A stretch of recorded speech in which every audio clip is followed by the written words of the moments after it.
I'm Emily Guy Birkin, and you're listening to Deep Thoughts About Stupid Shit. Because pop culture is still culture. And shouldn't you know what's in your head? On today's episode, I will be discussing the 1999 film The Matrix with my sister, Tracy Guy Decker, and with you.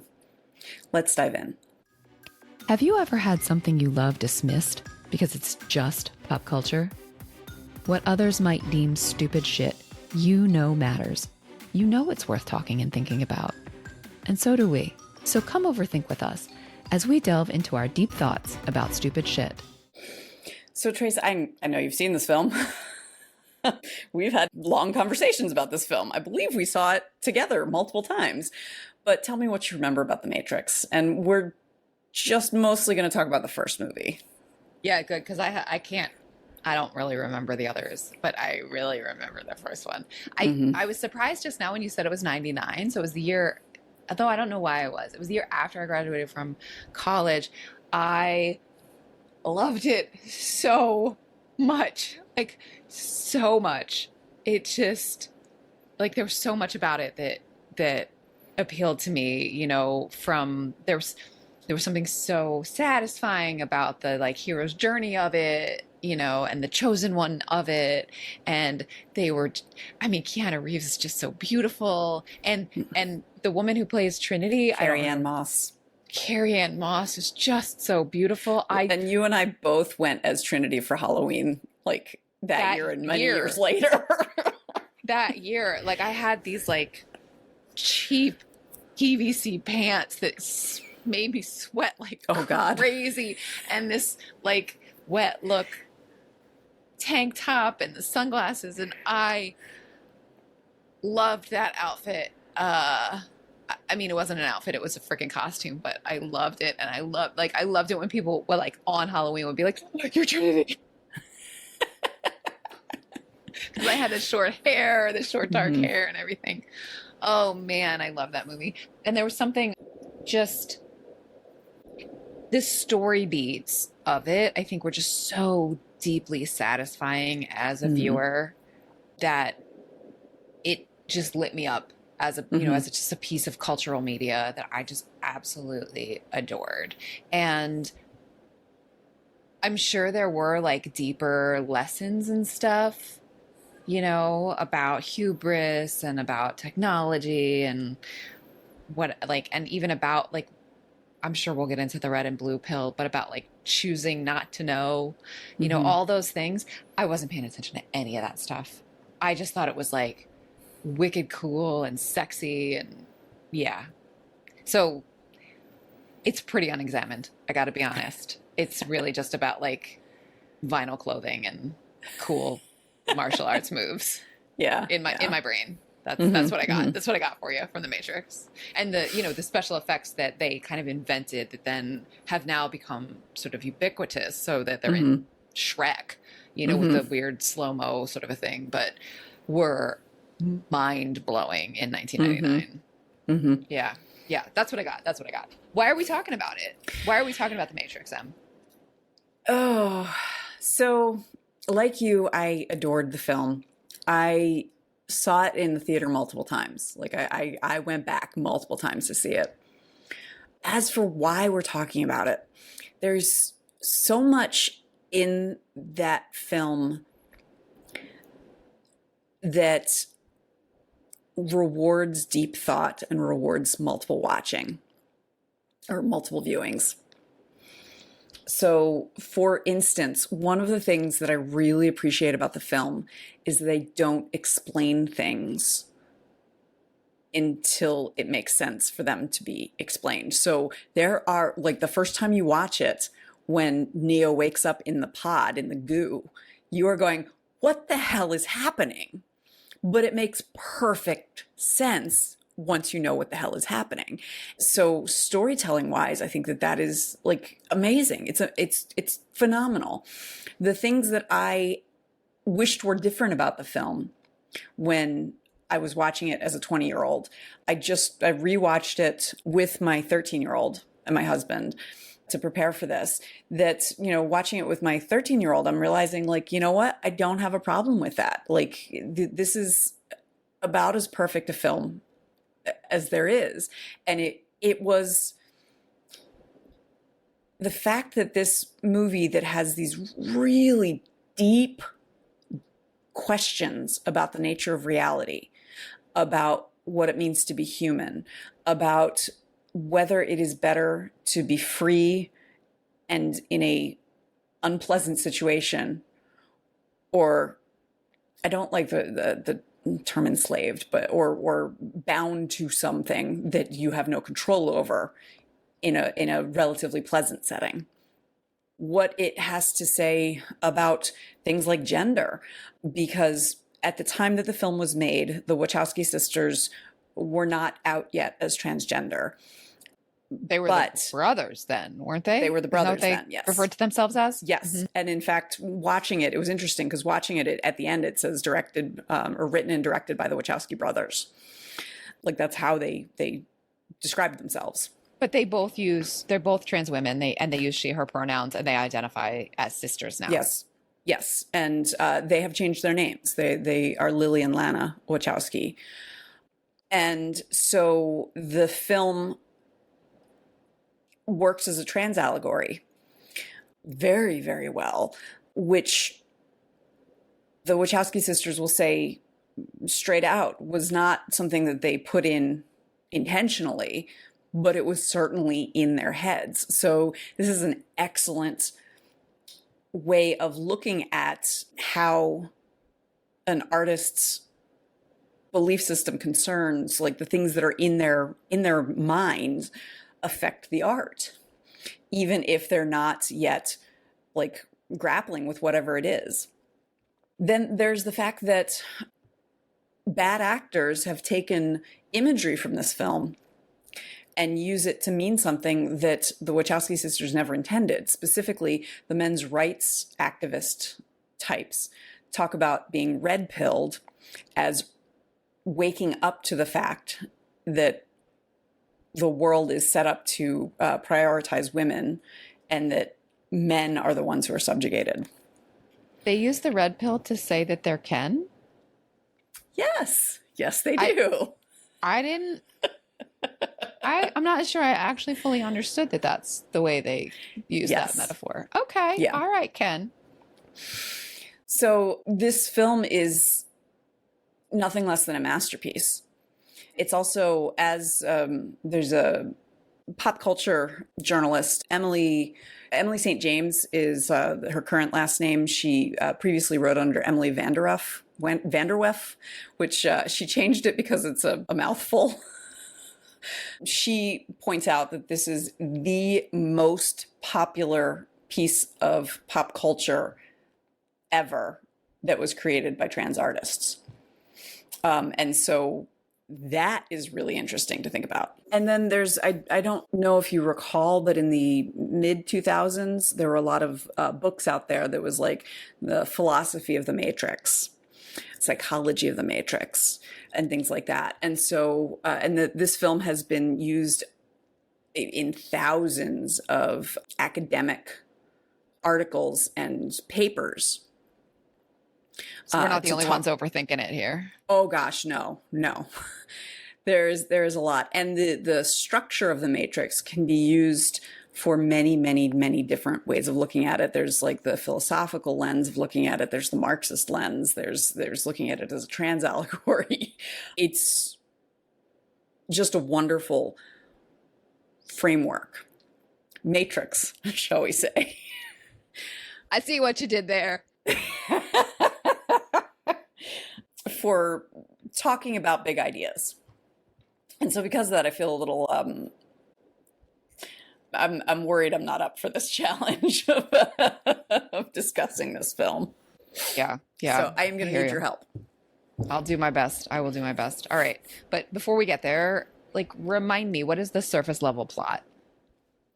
So we start off, we meet Trinity first thing, where we see that she is being cornered in a motel by police officers who they are famous early line is like, I think we can handle one little girl. And there are agents who are there who look like, government federal agents or something like that who say, no, your men are already dead. We see her run away and jump and all of that, and it's wonderful, it's amazing. And towards the end, she is in a phone booth where the phone is ringing, and one of the agents has commandeered a truck that runs the phone booth over. It's one of those glass ones, but she seems to have disappeared. And the agents talking to each other say, like, she got away. We then meet Neo, who is played by Keanu Reeves. He is like sleeping on his desk in his like really dingy apartment with a search going on for someone named Morpheus, when the computer goes blank and tells him to follow the white rabbit. So he has someone who has come to the door, wants some sort of illegal software that Neo has written, and he sells it to him. The person at the door has a girlfriend who has a white rabbit tattoo, and they invite him to go to a club. So because of the white rabbit tattoo, he does, where he meets Trinity. Trinity introduces herself, and he said, "Oh, I thought you were a guy." And she said, "Most guys do." She says, "Morpheus is looking for you. You're looking for Morpheus. We'll be in touch," basically. The next day at work, he receives a FedEx package of a cell phone. Morpheus is calling and telling him, "You're in trouble. The agents are coming for you. If you follow my directions, I'll get you out of here." But that meant he'd have to climb out of the window in the skyscraper where his office is and climb up a scaffold to get to the roof. And he just sees how high it is, and he says, "No, this is ridiculous. I'd rather go in custody and live." In the interrogation room, Agent Smith, played by Hugo Weaving, threatens him and then says to him, because Neo is saying, and Neo's name when he is not online is Thomas Anderson. Neo is saying, "I want my phone call." And Agent Smith says, "Well, how can you make a phone call when you cannot speak?" And then his mouth disappears, and they grab him and they put some sort of like mechanical bug in his body. He is thrashing around and then wakes up in his bedroom and assumes that this was just a dream. But he gets a phone call from Morpheus telling him where to meet.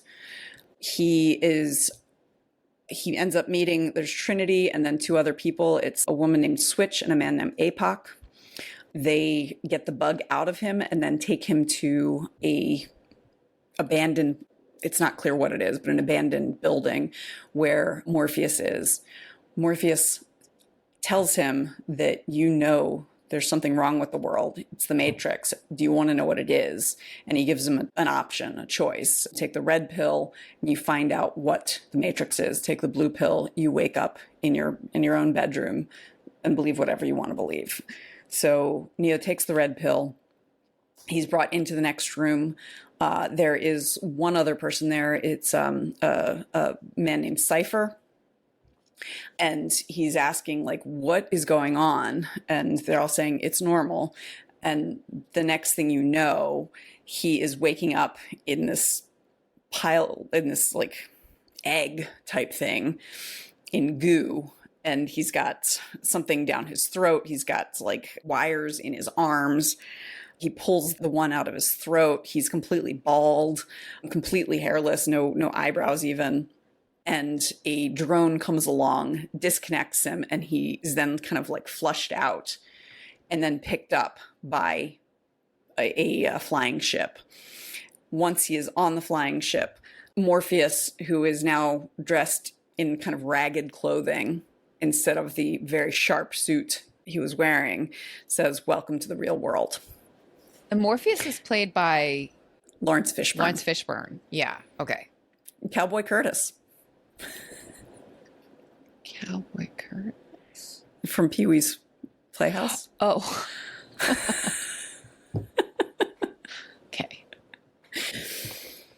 They work on basically not nursing him back to health, but like making him healthy again. His muscles have atrophied. His eyes hurt because he's never used them. And he is very confused about what's going on. They finally once he's well enough, they jack him into the system using a port in the back of his head that had been there when he woke up in that goo. And Morpheus explains that though he thinks it's 1999, it's closer to 2199. Humans created artificial intelligence. The machines took over, and there was this epic battle between the humans and the machines. They don't know much about what happened, but they do know that the humans blacked out the sky because they believed that without solar power, the machines would not be able to find an abundant enough source of power to keep going. And so the machines then started using humans for their source of power. So that's what he was plugged into, was some sort of like energy harvesting machine. And human beings are no longer born, they are grown to serve the Matrix. I remember clearly there's like a scene in a car before he takes the pill when one of the other people said, like, trains a con on him and says, shut up, Copper Top, or something like that. Mm-hmm. Like, call him Copper Top as a battery reference. Yeah. Yeah. Initially, Neo refuses to believe it, but he starts to believe that this is what's going on. There are 3 other members of the ship. The ship is called the Nebuchadnezzar. There's Mouse, who is someone who had been in the Matrix and had been freed. And then there's Dozer and Tank, who are brothers, who are natural-born, homegrown humans. So they don't have any ports in their skin. So Tank shows him what they can do now that he's out of the Matrix. Because he still has the port, they can load computer programs into his mind. So in like 10 seconds, he learns Kung Fu. Yeah, I remember Keanu Reeves. I know Kung Fu. Yeah. So Morpheus says, okay, then show me. And they boot up a fighting program and spar. And it's amazing. Absolutely amazing. One of the things I was telling my son when we were watching this was the typical way of handling fight scenes like that in most Hollywood films at the time was to do long shots of stunt doubles. And this is clearly Keanu Reeves and Lawrence Fishburne actually fighting. And so part of what was amazing about this was that they got the actors to commit to months upon months upon months of training so that they could do these fight scenes. It's amazing. Absolutely amazing. Neo finds he actually really enjoys learning this stuff. We learn that Morpheus believes that Neo is the prophesied one who will free all the humans. We also learn that Cypher is a traitor and is meeting with Agent Smith because he wants to be plugged back into the Matrix because he hates living in the real world. What Agent Smith wants is the codes to Zion, which is the last human city, which is deep underground where it's still warm. And Cypher can't get those, but he can get him Morpheus, who has them. Morpheus explains to Neo that any human being who is still plugged into the Matrix can become an agent because the agents can jump into any person who is there. So that is one of the, like, if you are running from an agent, you have to be careful that there aren't any other people around because any of them can become an agent. After several days, Morpheus says, all right, Neo, it's time to go into the Matrix. We're going to go talk to the Oracle. The Oracle is the person who told Morpheus that he would find the one. And every new recruit goes to see the Oracle. He goes into the Oracle. Her living room is full of children who are doing impossible things. There's one who is holding spoons and bending them just with his mind. And the boy says to Neo, do not try to bend the spoon. That is impossible. Only try to remember the truth. And what is that? There is no spoon. Yeah, it's all Renee Magritte. Yeah. Ceci n'est pas, I don't know, spoon in French off the top of my head. Neo goes in to see the Oracle. She is played by an actress named Gloria Foster. So she's an older Black woman. That is something I want to talk about a little bit, because there's a little bit of, and the Wachowskis acknowledge that they kind of fell into the magical Negro trope with Morpheus and the Oracle. Although they chose two amazing actors who did an amazing job. And I really love those characters. Who tells Neo, I'm afraid you're not the one. You've got the gift, but you're waiting for something. And she says that there is a point where Morpheus is going to sacrifice himself to save Neo because he believes he's the one. And it's up to Neo to decide whether he or Morpheus will live. So Remember that scene very clearly. Like, I remember the Oracle saying, "Don't worry about the vase," and he's like, "What vase?" And then he knocks it over. Like, the mojo of the Oracle like really stayed with me. It's really gonna bake your noodle. Oh, I didn't remember the bake your noodle. I just remember him saying, "Don't worry about it." Yeah. What's really going to bake your noodle is was there a vase at all? Is that the no. punchline? What's really going to bake your noodle is would you still have broken it if I hadn't said anything? Oh yeah. I remember how that scene made me feel. Yeah. Anyway, okay, carry on. So she tells Neo, like, once you leave here, you're going to feel a lot better because you don't believe in this fake crap. So because they're in the Matrix, this was the first opportunity that Cypher had to bring the agents to Morpheus. So they go back to their safe house, which is the same place where Morpheus gave Neo the blue or red pill. And right when they get there, they find that they have changed the program so that the building no longer has exits. It's there's brick walls instead of windows. That's the one. There's deja vu, right, with the cat? Yes. So Neo sees a cat walk across a doorway, and then he turns and looks again, and it does the exact same thing. And he goes, "Oh, weird, deja vu." And they're like, and everyone stops. Like, "What do you mean deja vu?" And he explains, and Trinity tells him, deja vu is usually a glitch in the Matrix, meaning they've changed something. So they had left Mouse there in the safe room, and he realizes the windows are bricked up. The agents storm in, police and agents storm in, and he goes down fighting, but is killed. We also just, if you are killed in the Matrix, your body dies because the body cannot live without the mind. So if your mind is convinced that you have died, you've died. So they try to escape through the walls, and there gets to be a point where the law enforcement has figured out that they're in the walls, and so Morpheus throws himself through the wall into the group of law enforcement and shouts to Trinity, "Get Neo out." And basically he's sacrificing himself. APOC, Switch, Trinity, and Neo get separated from Cypher, intentionally on his part. He is able to get out. They use the telephones to get in and out. The other four are in an old TV repair shop, and they call in for Tank to get them out. Cypher answers. He has attacked Tank and Dozer. And on the phone with him, Trinity is talking to Cypher, and he is explaining, like, "I'm getting plugged back in. This is, like, I hate this shit." And she's like, and he's like, "And I hate Morpheus." And she's like, "But he set us free." He's like, "No, I have to take orders from him. And, like, I liked my life better before." He kills APOC and Switch by unplugging them, because that also will kill the person. And just as he's about to unplug Neo, Tank gets back up and kills Cypher. So he had been attacked but had not died, but Dozer unfortunately is dead.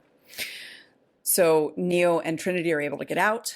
They see that they have not killed Morpheus, and they understand that they are trying to break into his brain to get the codes. And it's only a matter of time. There is no withstanding this. And just as they're about to pull his plug, Neo says, "Please stop. This is exactly what the Oracle said. I'm not the one." And Trinity says, you must be. He's like, "No, I'm not. I'm sorry. I'm not that guy."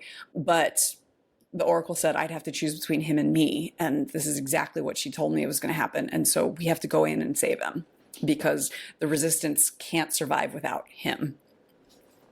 So Trinity and Neo go back into the Matrix. They have that amazing scene where they're shooting all of the people in the lobby of the building where they're holding Morpheus. They are able to commandeer a helicopter that's I gotta stop you for just a second because like I can hear that scene where they're shooting all the bullets. Yeah. Like I can hear it. Like the music was also like we didn't even name that. Like the music was so influential. Oh, music. Yeah. Anyway, carry on. Commandeer a helicopter. Neo asks Trinity, "Can you drive that thing?" She's like, "I will be able to." And she gets that downloaded. So they are able to save Morpheus. Meanwhile, Agent Smith has been kind of torturing Morpheus, telling him that he thinks that human beings are actually a virus because they don't react to their environment like mammals do. They react like viruses do, and how much he hates it in the Matrix. And he hates the stink of humanity because he is a computer program. They get to a place where there's another telephone. It's a subway station. They send Morpheus back first because he is injured. And then this scene, it still annoys me, I will say. 25 years later, the phone's ringing and Trinity's like, "Neo, I have to tell you something." And it's like, why now? So there's a homeless man sleeping rough in the subway. So Trinity gets out safely, and then the homeless man turns into an agent and shoots the telephone. So just as Trinity gets out, so Neo cannot get out then.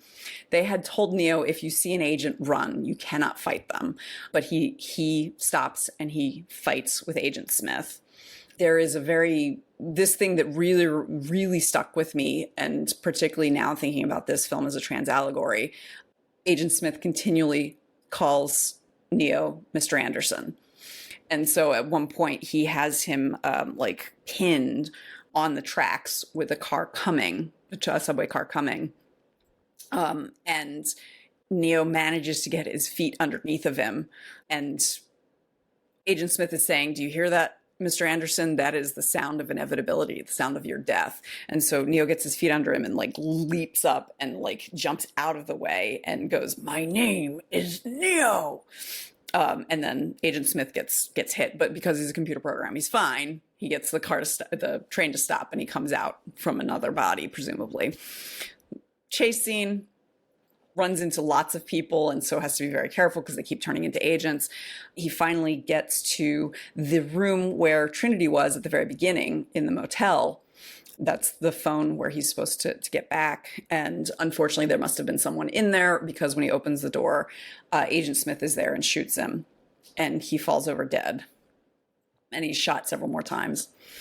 Meanwhile, the Nebuchadnezzar is being menaced by sentinels, which are machines working for the computers.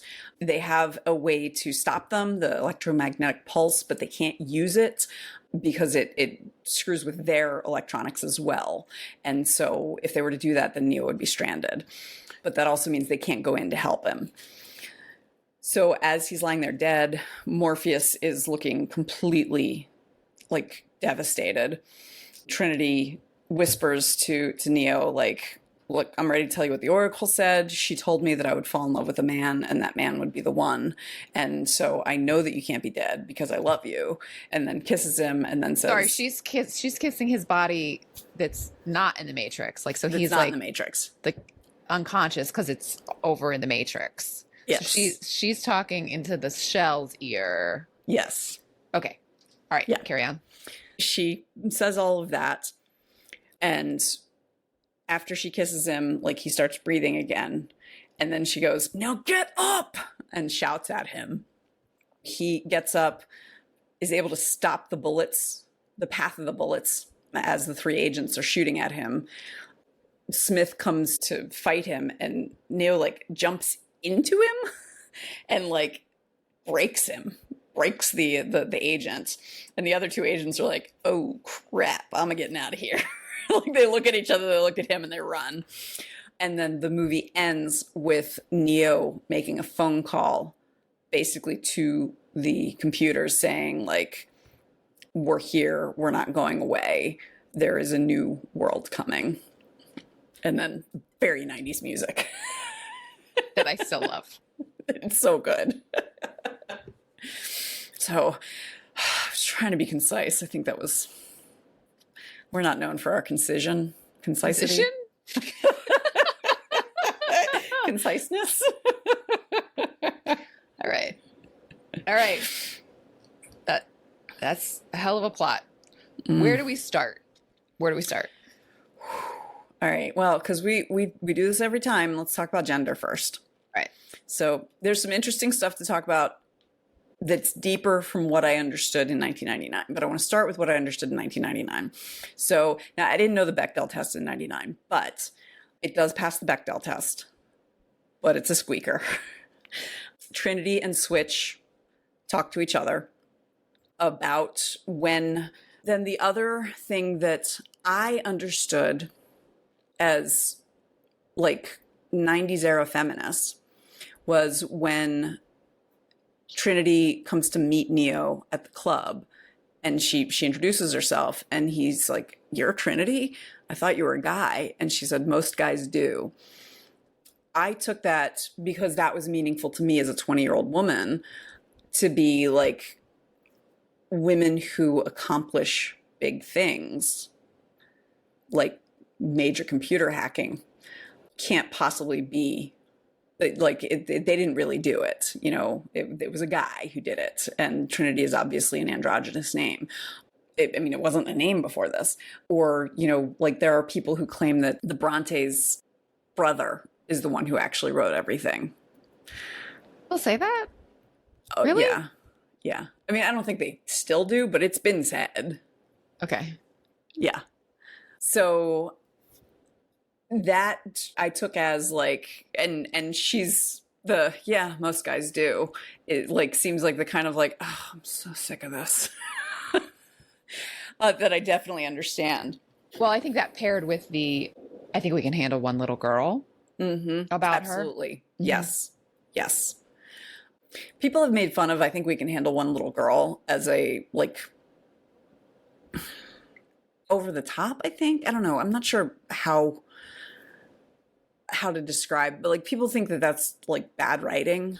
Oh, like it was unrealistic. Like cops wouldn't actually say that. Yeah. And I love that moment because like she proves them wrong immediately and is such a badass. And well, I think there's also something really powerful. To me, there actually is something powerful about the bad guy saying, "No, your men are already dead." Like the bigger villain. Yes. Like not underestimating her. Like there's something, I do think there's something interesting in that. Yeah. And that it's meaningful that the first scene is Carrie Ann Moss's scene. That she gets to be the badass that we are introduced to of the freed humans. Like we don't start with Morpheus, and we don't see much of the fighting of Cypher or APOC or Switch even. Carrie Ann Moss gets to be front and center. Now, I have seen people talk about like, and it's frustrating because like she's then sidelined as a love interest. And with the exception of the like talking while the phone's ringing, I don't think she is. It's certainly not for Neo, because when the Oracle's like, "I see why she likes you," and he's like, "Who?" And she's like, "Not very bright though." Yeah. Which, oh my God, that tickled my 13-year-old so much. He thought that was so funny. Yeah. Like, that was amazing. That was a really, truly amazing moment. And there's a reason you and I both went as Trinity for Halloween. I think that's incredible. And I don't feel qualified really to talk about this, but I'm going to lean on some of what I read in Emily St. James's writing about the experience of watching this film as a trans woman. Although I didn't when realize she saw it, Emily's a trans Yes. woman? I didn't realize that. Yes. Sorry. Okay. Yes. So Emily was not yet out when the movie came out, and she was obsessed with it. So she was living as a man Yes. when the movie came out. Okay. And something that she talked about that hadn't occurred to me is that the film, particularly like in the late 90s, early 2000s, was describing the experience of being trans, where you can be more your real self online.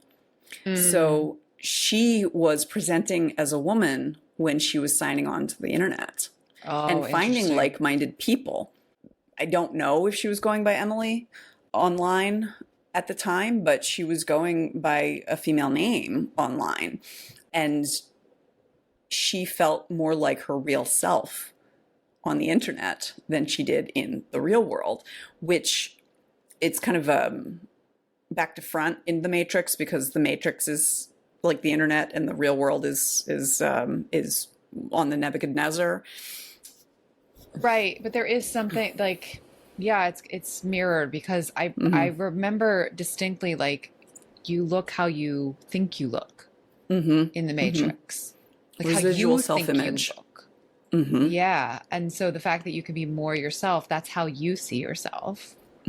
That's powerful. And apparently, the Wachowskis had intended for Switch to present as a woman in the Matrix and a man on the Nebuchadnezzar, and the industry executives nixed that, wouldn't allow it, which also like makes the name Switch make sense. So like that to me is really fascinating. The scene when Agent Smith is interrogating Neo and keeps calling him Thomas Anderson and is looking at the file, like, it seems that you live two lives. In one, you work at a software, computer software firm, and you pay your taxes and you help your landlady take out her garbage. But in the other, you're this criminal named Neo who does terrible things online. And that kind of bifurcated life resonates with people who are not yet ready to come out of the closet. Yeah. So that is fascinating. The other thing that Emily St. James said that I think is fascinating is, this I knew, so someone who is trans who has not yet come out is often referred to as an egg in the community. Oh, interesting. And it's because when you are in an egg, you know that this isn't all of life. There's this sense that there's something else going on out there. It's constricting, but it's also in some ways kind of comfortable and warm. And safe. And safe. It seems safe. It feels safe, yes. And the act of hatching is both painful and liberating. And like an egg, you can't go back. You can't go back. And an exterior force, like, you can hatch on your own, but there are also ways where an exterior force can force you, which is kind of what happened with, I think it was Lily Wachowski. Lana came out first in 2010, and then in 2016, Lily, and I might have gotten it backwards, but I believe it was Lily, was not ready to come out yet, but there were news cycles it was going to, so she came out to get ahead of it. So that would be like someone cracking your egg from outside. Which makes the visual of Neo waking up in that pod really resonant. And the line when, like, Mr. Anderson, my name is Neo. Also, like, I had remembered that, and I was like, am I remembering that correctly? Is that in there? And yes, it's in there. And that's like insisting on the chosen name rather than the dead name. And how empowering that is.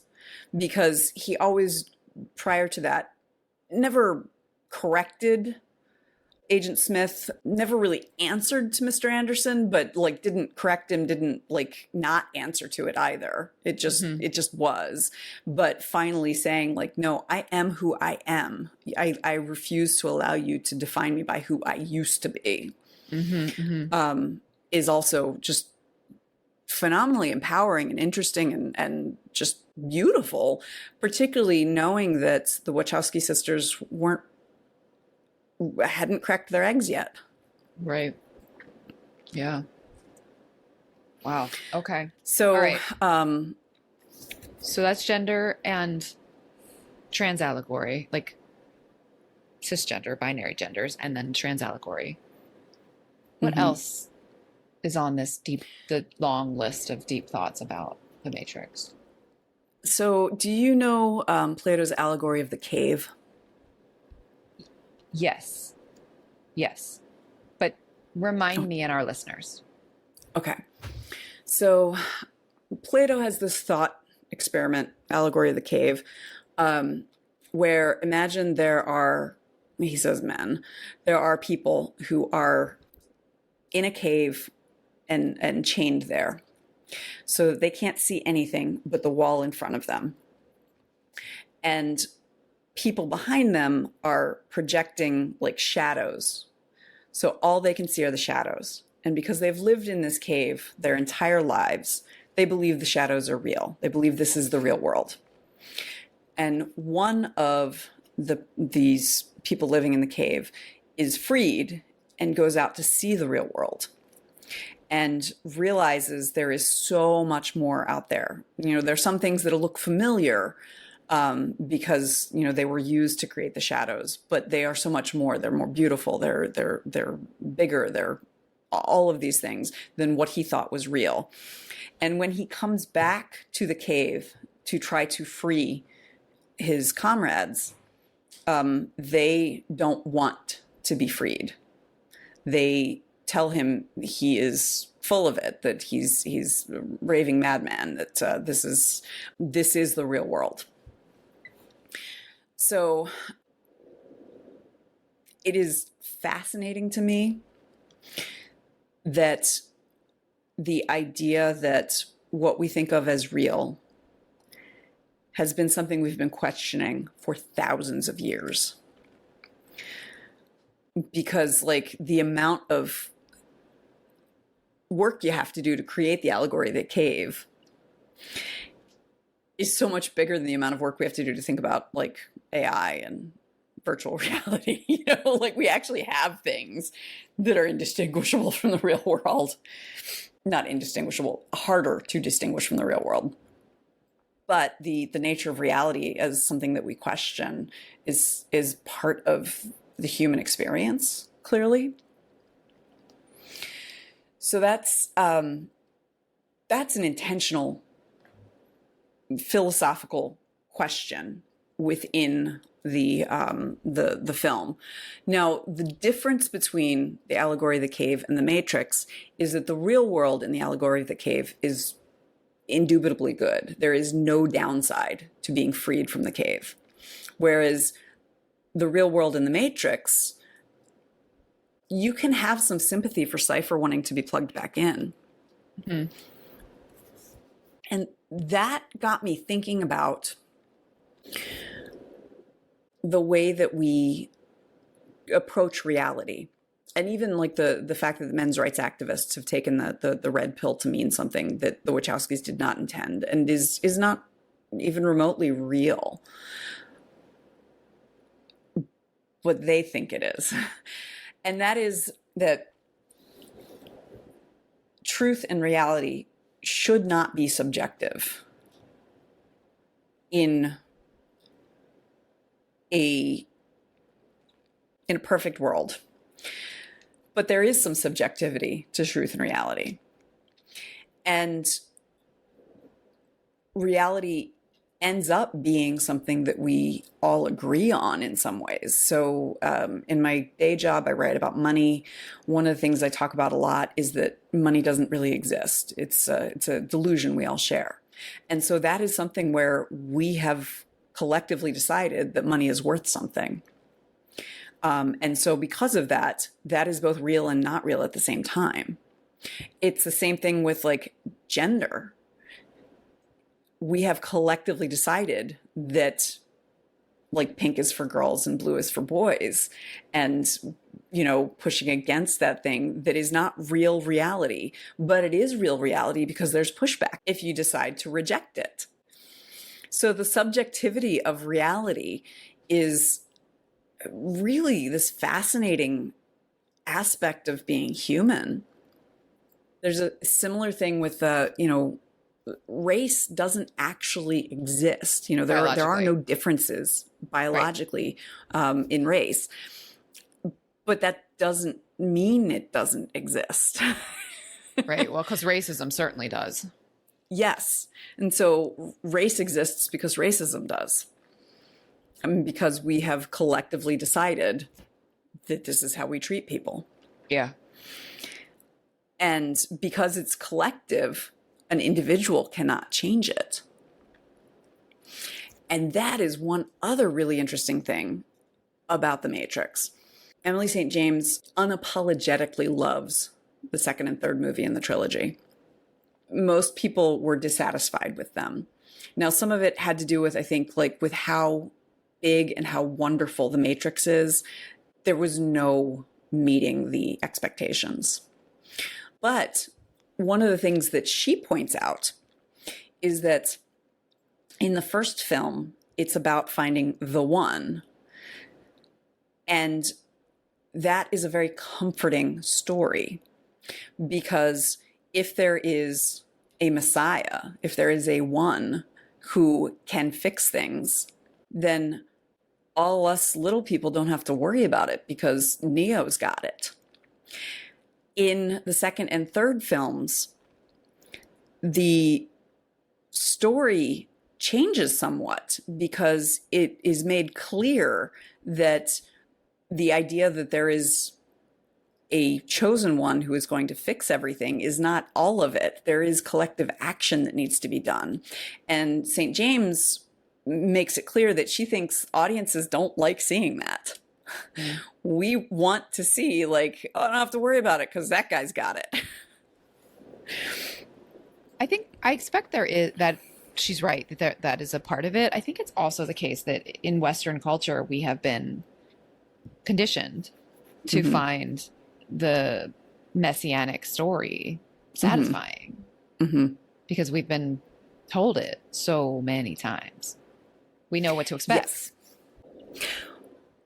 Well, one of the things that I've been thinking about as I've been doing research for this is how it describes what we've seen politically over the past 8 years or 10 years or even longer.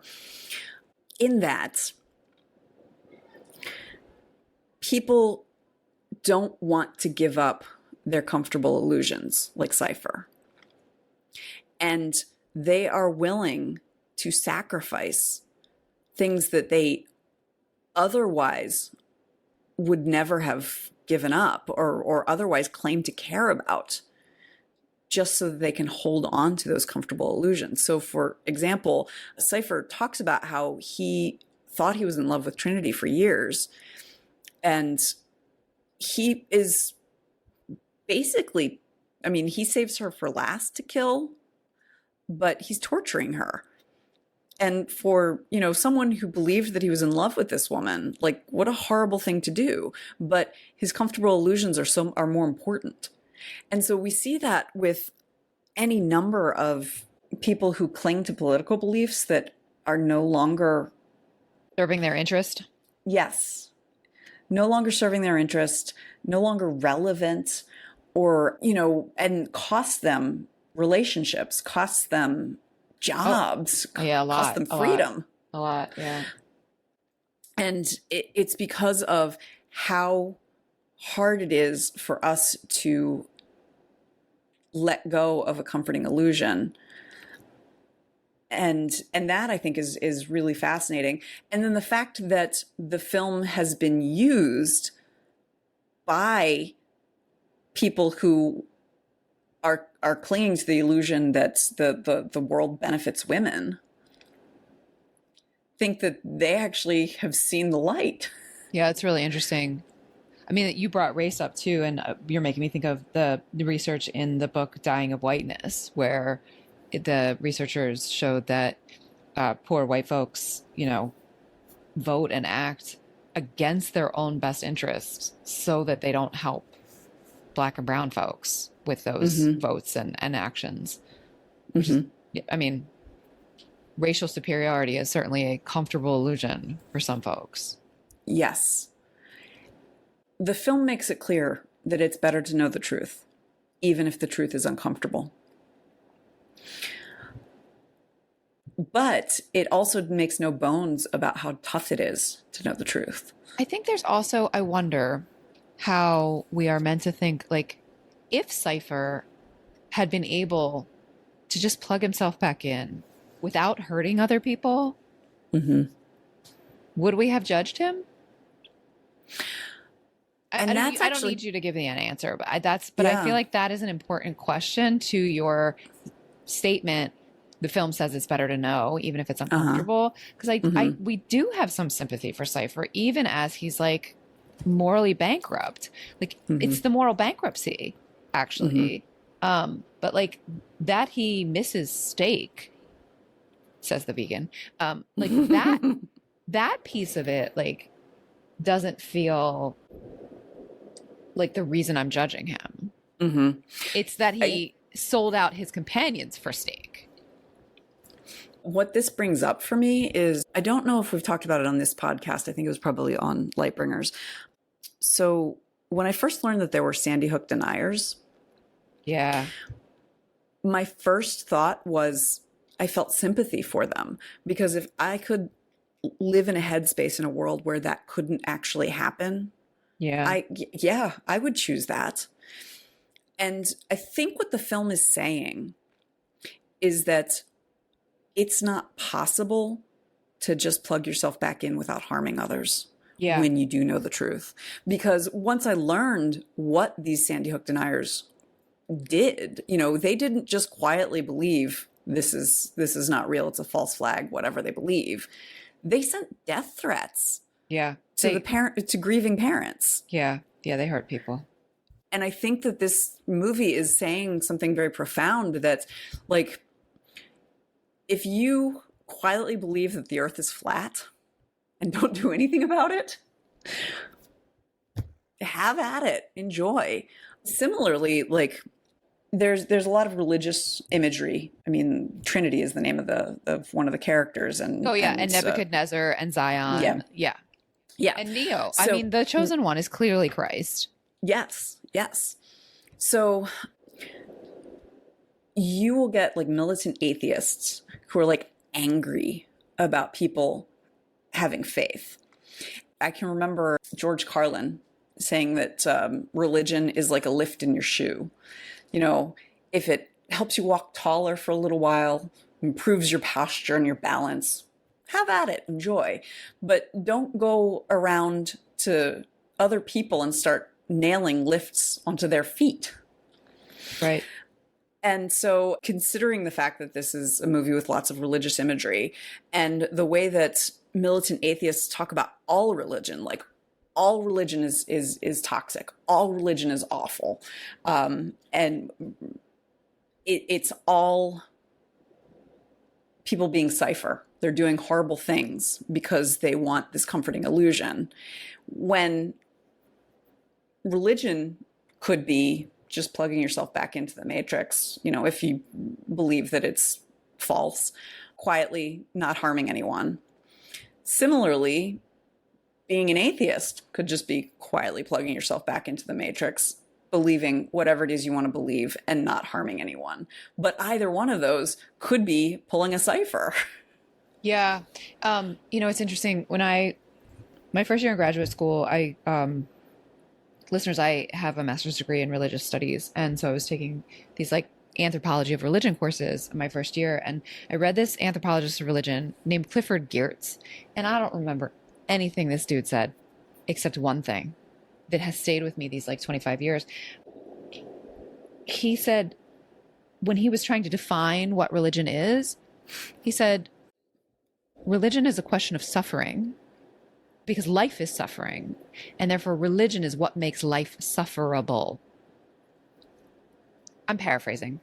Mm-hmm. But that idea that religion is what allows us to continue going Mm-hmm. with the reality that life is full of suffering has always stayed with me, because there's nothing inherently good or ill about something that makes life sufferable. And as you're pointing out, like, it can be turned to cause additional suffering. And the devout atheists who are hurting people Mm-hmm. through their, militantism are following a religion. Mm-hmm. So I think that's What makes life sufferable for them is the feeling intelligent and even superior. And superior. Yeah, exactly. Mm-hmm. Yeah. Yeah. So I thought that has stayed with me for all these years, and it comes up every now and then. Anyway, Mm-hmm. that's what I'm thinking about, and your point too about like bringing George Carlin in, about like that it obviously has benefits. Like the data's in. People who pray on the regular are calmer and have lower blood pressure, and like just like meditation. And also, some people who pray on the regular, PRAY, also pray on the regular, PREY, people who are not like them. So, Yeah. When Trinity and Cypher are talking, she says, "You can't go back." And he says, "Oh, no. The agents can put me back in." Now, the thing is, do we have any, like, does Cypher have any reason to believe the agents aren't lying to him? right. And they'll just kill him once they get what they want. Yeah. Yeah. Like, even the idea of being able to get back in is a comforting illusion. Yeah. Yeah. And that he is willing to sell out not only his crewmates, but all of humanity. Yeah. Because that's what they want. They want to be able to destroy Zion. Right. Right. And that's why he is a villain. Yeah. Just wanting to be able to enjoy life again does not make him a villain. Finding that he could not enjoy life on the outside of the cave, that does not make him a villain. And that, I think, is also resonant with our current political climate. Yeah. In that sometimes there are no choices. Sometimes you are stuck in an untenable situation. And that's just what it is. And so whatever you do to try to improve things is going to try to improve things to get them where they used to be is going to be destructive and painful and hurt other people. Whereas accepting where you are. So if he had just said to Morpheus, "This is not the life I thought it was going to be. Can I just live quietly in Zion?" He could have found some peace. I'm not for command structure. I don't want to take orders. Can I just, live quietly in Zion? Yeah. Yeah. That would have been reasonable. Not everyone is made for resistance. Yeah. All right. As I said, I before we started recording, I was like, we might need to do multiple episodes on the Matrix, because I haven't even gotten to Gnosticism. And messianic imagery. We talked a little bit about it. I mean, there is so much in here. I mentioned briefly the criticism that Lawrence Fishburne and Gloria Foster are kind of magical Negroes, and what that means. I haven't talked about names. Like, every single name is meaningful. Yeah. Yeah. It's just this is a rich text. Yeah. The Wachowskis are brilliant, and I love them. Yeah, so maybe we will schedule like a second episode to get into some of that. And we also haven't talked about I mentioned just in what I remembered, like some of the ways in which the tech and the special effects were Mm-hmm. innovative and have Mm-hmm. become, have been referenced and influenced so much. But Mm-hmm. we barely got into that. Well, and the references to like Alice in Wonderland, Wizard of Oz, there's several references to other pop culture Besides the that Bible. is besides the Bible.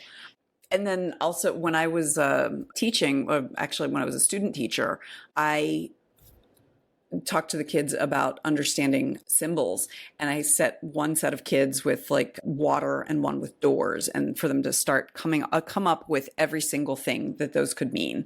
Then I showed them the scene that begins with Neo receiving the phone, the FedExed phone from Morpheus, and refusing to go off the ledge, all the way through to when he takes the pill. And I asked the kids to, like the water kids, pay attention to every time you see water, and the door kids, pay attention to every time you see a door. Like okay, so what is it? What are we getting? What are the symbols in these scenes? Like it's a masterclass. This film is unutterably amazing. All right. I'm going to I actually took notes this time. I don't usually. But I actually took some notes. I'm going to try and reflect back to you some of the things that we did talk about. And you can correct me, nuance, whatever. So we started, as we often do, talking about gender as in sexism. And we talked about the ways in which this film sort of, in some ways, perpetuates. I mean, we have so few female characters. It barely squeaks by on the Bechdel tests. Trinity's a badass, and yet she's kind of just a love interest, but that's not fair, but kind of like it's messy, but she's not the star. She is not the protagonist. And then we talked about gender as in this film is a trans allegory. In particular, there are a couple of beats that make it fit that. One being, as Emily St. James pointed out, the ways in which when a trans person is still an egg and not yet kind of out, it may be the case that they can be more fully themselves online, where there's a degree of anonymity. And so sort of being more fully oneself, or the way that one thinks of oneself in the Matrix kind of reflects that. There's also the bifurcated life that we hear that Neo is experiencing, where, he pays his taxes and he helps his neighbor take out her trash, but he's also this cyber criminal on the dark webs, and he has two different names. And the name thing also very clearly becomes a strong, empowering moment of trans allegory when Agent Smith is continually dead naming Neo, and Neo finally stops taking it and says, "My name is Neo," as he pulls off a remarkable escape. Some of the deep things that are pretty amazing about this are the ways in which this film actually asks us to think about the nature of reality. And in so doing, the subjective nature of reality, which, in your words, I'm paraphrasing, in an ideal world, reality shouldn't be subjective, but in truth it is. It is subjective because we live in a world with other people. And so our collective agreements about different things become truth in a sense, because we have to push back about them. And this is true of things like gender and race and money. I would argue time. Countries, I mean, like nations. States, yes. Yeah. Exactly. Yeah. Exactly. And I mean, hell, even stuff like IQ and what we consider to be intelligence. Yeah. Yeah.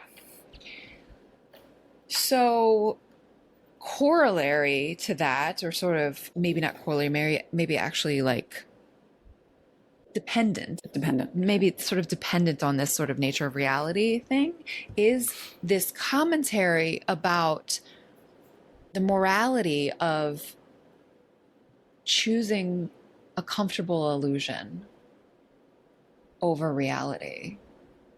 And this question of morality from this film is actually very nuanced, because as we took up quite a bit actually of airtime to talk about, the wanting to hold on to one's comfortable illusion is not in and of itself inherently evil, but hurting other people in order to do so obviously is. And that's what we get in the human villain in this film, in Cypher. So not the AI Agent Smith and the other agents, but Cypher, who's willing to sell out the human race in order to taste steak again. And the desire to want steak is not in and of itself evil.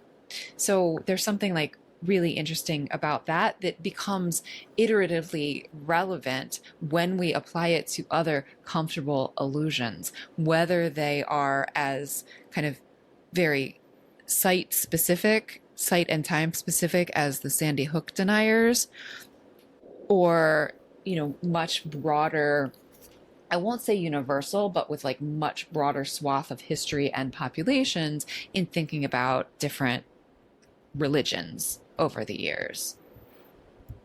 You finally were making a point about the fact that sometimes in life there aren't any good choices. And so we are forced to try and make our way, accepting things as they are and making the best that we can of it, which you were actually, I think, relating directly to partisan politics. I think that's where you were going with it in our contemporary moment. So those are some of the big things. I also, in the very beginning, some of the things that you named about this film are that it's just a masterpiece of storytelling, that it rewards repeat viewing, which you didn't say today, but we have noted in the past that films that reward repeat consumption are very neurodivergent friendly, because it is so often, sometimes, I'm not sure what word to use in terms of frequency, but common. It is common, thank you, for neurodivergent people to want to consume something over and over and over and over again, and to sort of get the comfort in the repetition.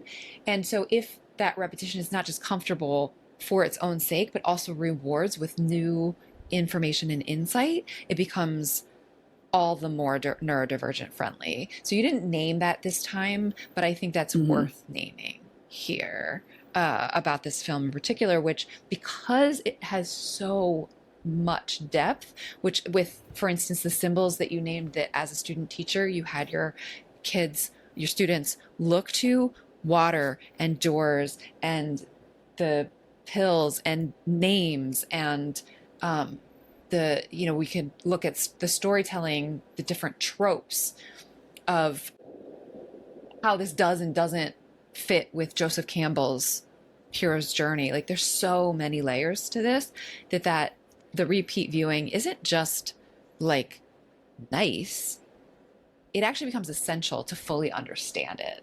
So I think there's something really deeply affirming about that, if we're thinking about a culture that is made up of folks with a whole wide range of ways brains work. So those are the things I took notes on. What did I miss that you want to make sure that you say again, or say for the first time? Just that I think what Emily St. James pointed out, the level of influence this piece of media has, and the fact that it is the most popular pop culture created by trans artists, is, I think, really significant and important to recognize. And the pervasiveness of it through culture, it cannot be understated. Now, some of it is kind of obvious, like you mentioned, Shrek did the bullet time thing, and every movie did for a while. That became a parody. But the fact that the men's rights activists use the term red pill, right? The fact that it got us talking about the nature of reality, the nature of what it means to interact with the world. There's just so many things that it has affected. And in fact, as we were watching, my son was saying like, oh, that's where that comes from, about a couple of different things. Yeah. I mean, I feel just off the top of my head, I can think of like there was a car insurance commercial that referenced it a couple of years ago. And then there was, I mean, even Barbie, the Barbie movie, when Weird Barbie says you can have the high heel or the Birkenstock. And if you take the high heel, you can go back to your comfortable existence. And Barbie says, I want the high heel. And Weird Barbie says, you can't have it. I was trying to make you think you had a choice, but you don't have a choice. So, but even that was a reference back to the Matrix. Yes. That is just amazing. It's amazing that they were able to do that. And then so many different ways of looking at the world and looking at this piece of media. So I didn't even talk about like Marxism, because that's another way that people look at this film as like getting free of the Matrix is getting free of capitalism. And so that, I think, it shows what geniuses the Wachowskis are, that they were able to do all of this in a digestible way. Yeah. Now, I can remember talking to people who were like, I didn't like the movie. I was confused. I didn't know when they were in the Matrix and when they weren't. And these are people who weren't likely to watch more than once, because there were things that confused me the first time I watched it, but I didn't care because it was so cool. And then, watching it multiple times, like I ended up figuring it out, the stuff that I didn't quite catch the first time around, like Switch calling Keanu or Neo Copper Top. Like, did not get that the first time. Yeah, they're not supposed to. There were definitely clues if you knew what you were looking for. Yeah. And that to me is, it's the vision that they had, the technical skill that they brought to it, the level of commitment and skill that they brought to, that they had the actors bring to it with the martial arts training, the number of layers that they thought about and put into it, intentionally. Like there are some that were unintentional, I'm sure, but the religious symbolism was intentional. Yeah. All of these things that they were able to do all of that together, and they were relatively unknown filmmakers. They had made one film prior to this, a film in 1996 called Bound, starring Jennifer Tilly and Gina Gershon, that, as I understand it, is amazing, but it was a small budget film. It's nothing short of miraculous. And I am so grateful that they were able to do this. Yeah. So listeners, we liked it. Generally fond. So, all right. Well, please rewatch it if you haven't seen it recently, or if you for any reason missed it because you weren't born yet or whatever. Please watch this film. It's so good. Yeah. And let us know what we missed, because we know we missed stuff. We've named a few things, but what else? And what are your thoughts? What are your deep thoughts about our deep thoughts? We really do want to know. You can send us a text message from wherever you listen to your pods. Just hit the button that says send a text message. It's really that simple. It really is. Or send us an email at guygirlsmedia@gmail.com. Awesome. So Trace, you're up next. What are you bringing to me next time? So next time, Em, I'm going to bring you my deep thoughts about another John Hughes movie, Ferris Bueller's Day Off. Woo! That's exciting. I have fond memories of that movie. I do hope they'll last. We shall see. We shall see. All right. Well, until then. I'll see you then. Do you like stickers? Sure, we all do. If you head over to guygirlsmedia.com/sign-up and share your address with us, we'll send you a sticker. It really is that easy. But don't wait. There's a limited quantity. Thanks for listening. Our theme music is Professor Umlaut by Kevin MacLeod from Incompetech.com. Find full music credits in the show notes. Until next time, remember, pop culture is still culture. And shouldn't you know what's in your head?